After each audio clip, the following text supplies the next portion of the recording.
మాజీ ఎమ్మెల్యే నన్నపునేని నరేందర్ ప్రధాన అనుచరుడు మోడం ప్రవీణ్పై కేసు నమోదైంది. వరంగల్కు చెందిన రాంబాబుకు డబుల్ బెడ్రూమ్ వరంగల్ మున్సిపాలిటీ కార్పొరేషన్లో జవాన్గా జాబ్ ఇప్పిస్తానని 5 లక్షలు ప్రవీణ్ తీసుకున్నాడు. డబుల్ బెడ్రూమ్ ఇల్లు ఇటు జాబు రాలేదన్నారు రాంబాబు. దీంతో ప్రవీణ్ను చాలాసార్లు అడగగా డబ్బులు తిరిగి ఇచ్చేది లేదన్నాడని బాధితులు ఆవేదన వ్యక్తం చేశారు. గట్టిగా అడిగితే చంపేస్తారని బెదిరింపులకు గురి చేస్తున్నాడని వాపోయాడు. బాధితుడి కంప్లైంట్ మేరకు పలు సెక్షన్ల కింద ప్రవీణ్పై కేసులు నమోదు చేశారు.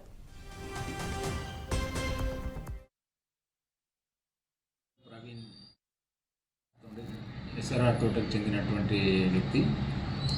ఇతని పైన నిన్న సముద్రాల రాంబాబు అనేటువంటి వ్యక్తి మిడిల్స్ కాలనీ పోలీస్ స్టేషన్లో కంప్లైంట్ ఇవ్వడం జరిగింది. గత సంవత్సరము ఈ మోడెం ప్రవీణ్ ఈ రాంబాబు దగ్గర 5 లక్షల రూపాయలు తీసుకోవడం జరిగింది. మున్సిపాలిటీలో ఉద్యోగం ఇప్పిస్తా అని చెప్పేసి 5 lakhs రూపీస్ తీసుకోవడం జరిగింది.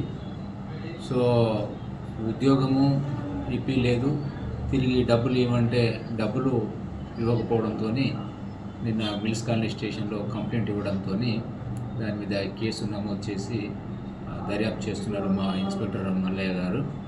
సో అన్ని ఎవిడెన్సెస్ కలెక్ట్ చేసిన తర్వాత అతనిపైన చట్ట ప్రకారం చర్య తీసుకోవడం జరుగుతుంది.